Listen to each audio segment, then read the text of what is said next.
He must have defeated Elgar then. Stop!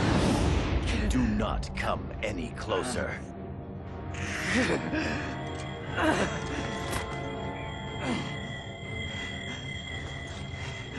Fool. You would defy your master? I don't recall ever having a master like you! Stay away! Juto, stay away!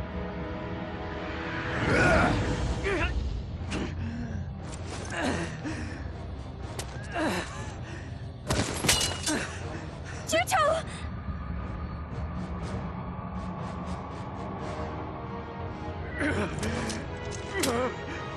Damn you! Are you trying to cause Lansheim to be destroyed? I don't believe one word of that! It's garbage! The princess is the Magna Carta. That is the honest truth. If she is sacrificed, then this world will be preserved. If that's what it'll take to save the world, then you be the sacrifice! At any rate, your struggles have ended now. Perform the sacred ritual. Eliminate the root of our evils. O Magna Carta, give your body to the cleansing flames that will save the world!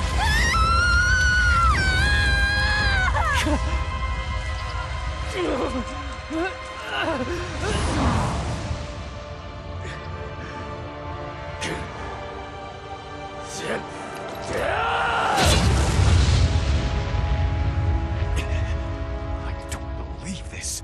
How does he keep going? Do you intend to defy me to the end?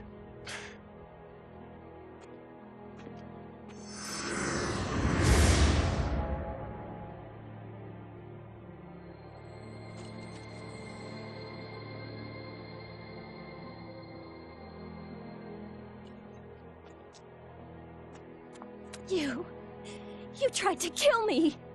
I can't believe you were Elgar this whole time! I'm sorry. I really am. But no matter what you say, Just leave me alone! Why did you even come here anyway? I came because you're a friend.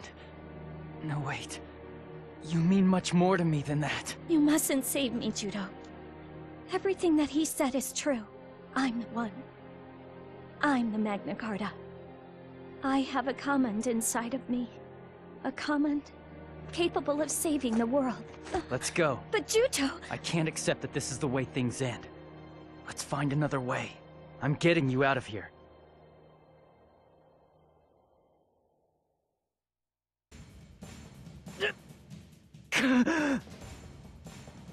Juto, are you all right? Yeah. Let's hurry. Damn! Where are we supposed to go? The southern forces have turned against us too! True. We don't seem to have anywhere to go anymore. Let's go to Cota Mare! Cota Mare? Why there? It isn't a human territory. I bet the chief will take Zephie in.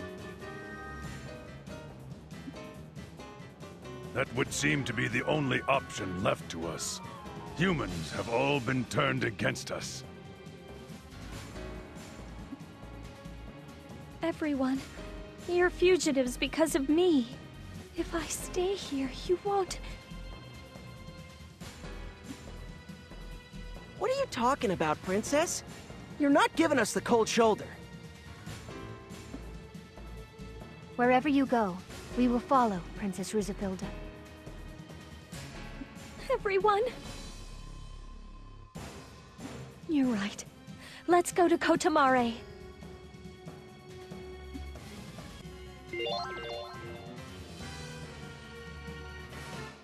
Alright everybody, hello and welcome back to Magna Carta 2.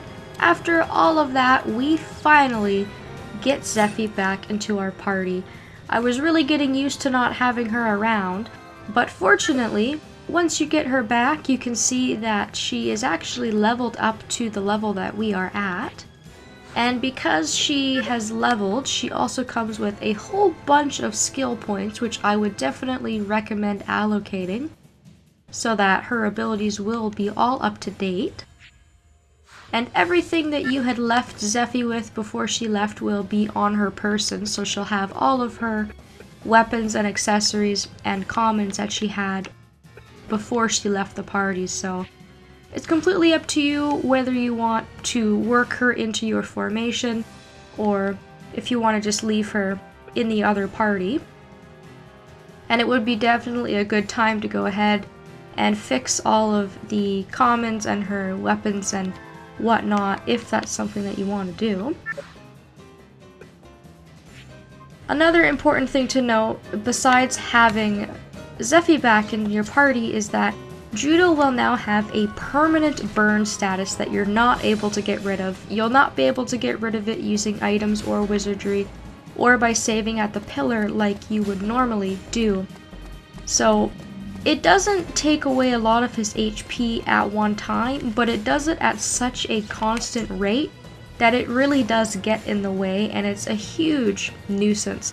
And it makes using Juto very difficult just because you really have to keep on top of healing him. So at this point I kind of like to take him out of the party and replace him with somebody else. So I think I'll go with Argo for the time being. We don't really need Juto for anything, so I just think it's a lot easier to bench him. We also got a very important piece of cube mail that we need to read here. This is from Jiroha, who's just going to give us a little bit of a heads up that they were anticipating that we're going to try and escape. So what they've done is they've put up walls to try and keep us in. But fortunately these walls are not very tough, and so we're really not going to have anything to worry about. They're just one more obstacle that we need to kind of be aware of.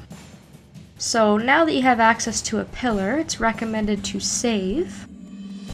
And after we've saved our game, we're going to go ahead and move on, fighting all of the soldiers along the way.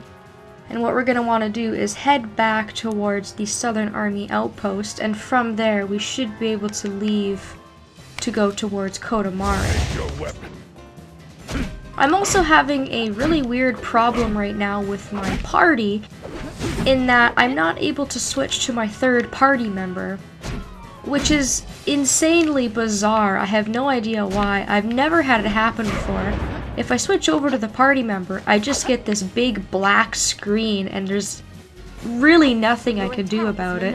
I think it would probably be best for me to try and restart the game and see if that fixes it, but I don't really want to do that because I'm in the middle of a recording.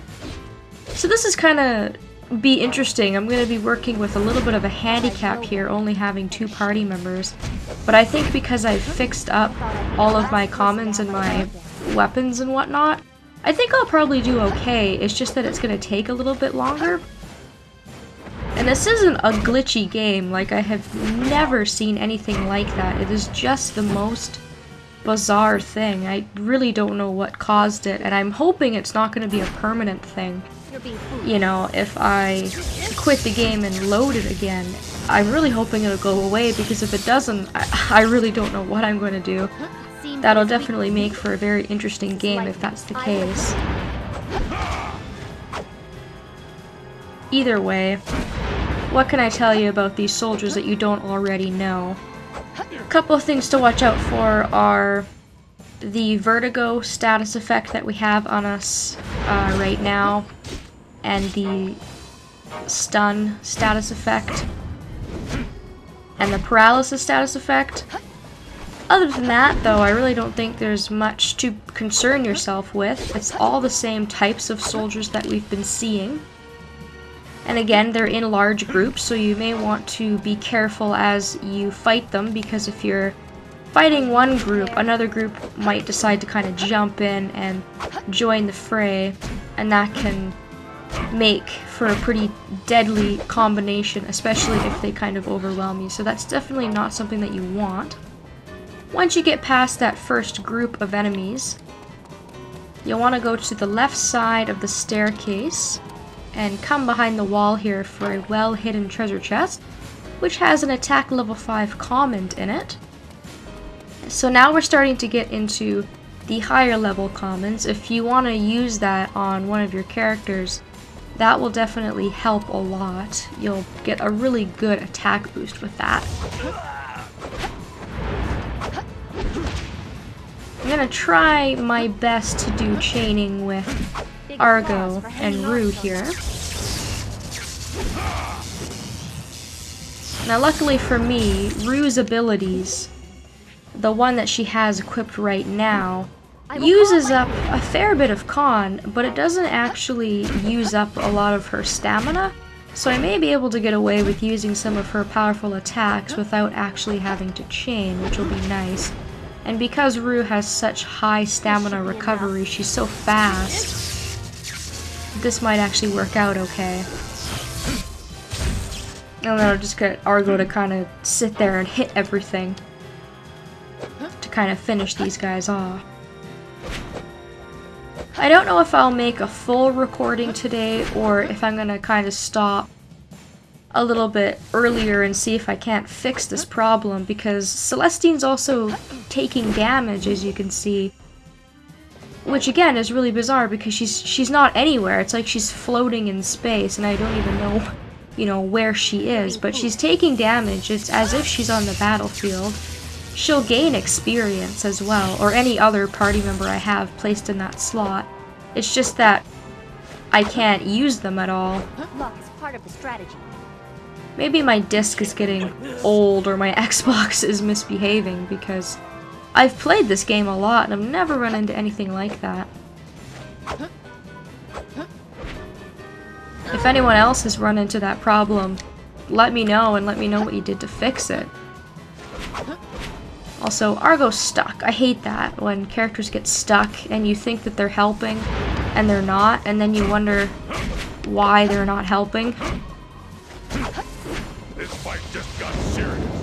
I might be able to switch in Crocell or Zephie if I wanted things to go a little bit faster, because Argo's definitely tough, but he's just so slow. It might be a little bit quicker to have Crocell firing some fireballs or something. Maybe I'll do that once I kind of clear this area out. It was worth the effort. And just like before when we were fighting the soldiers to get access to where Zephie was, it's definitely wise to take out these healers. As previously mentioned, they actually do start to heal the other soldiers up, which they haven't really done in the past, so it is definitely wise to try and take care of them first, especially if you do notice that they are starting to heal up the other party members. We're about halfway through this first square here. I will attend to him. As we go on, there are going to be a lot of Northern Forces soldiers. I want to say that this area is pretty packed just because they had the whole army kind of stationed at the square while they were giving their little speech, but in reality, as we go through the area, there are going to be a lot of soldiers. It doesn't really thin, unfortunately. So just kind of keep that in mind. Before I leave this area, I'm definitely going to go back to the pillar and save again. I kind of want to save as much as I possibly can. And I won't be running into a save point for a while after this point, so it's always good to save, just in case you run into any nasty surprises. I feel like at this point, fighting 1,000 soldiers is to be expected, but you just never know. Alright, so what I'm going to do now is I think I'm going to switch in Crocell. I'll give Crocell a whirl and see how he is. Of course, this would go by a lot faster if I had Juto, but using Juto is a little bit questionable right now because I don't even want to bother having to watch his HP so closely with that permanent burn status. And I could put Zephie in, I suppose, but as people who have watched this whole playthrough know, I don't really use her much. She's definitely good from a healing perspective. She has a lot of really good healing spells, but we've been playing for so long without her, and using things like items to really help us out that I'll help you. I think will probably be okay. Alright, so now that I've taken care of that group, on the second tier here, what you'll want to do is go up the left side again, near where you got your first treasure chest, and you'll see another treasure chest along this wall here. This should be all the chests in the area, and this one has a pendant of skill in it. And now that that's done, I think I'll save all the rest of the fighting for the next video. We still have to deal with a couple of soldiers down there, and we also have to deal with that wall that Jiroha had mentioned. But fighting does take up a lot of time, even if we are kind of cleaning house. And so I don't want to make these episodes too long, and I would also like to really work on fixing this, weird issue I'm having, so I will definitely get back to everybody on that whole issue. Hopefully that can be fixed, and next time we can move on and everything will go smoothly. Thank you so very much for watching, and I hope that I will see you next time.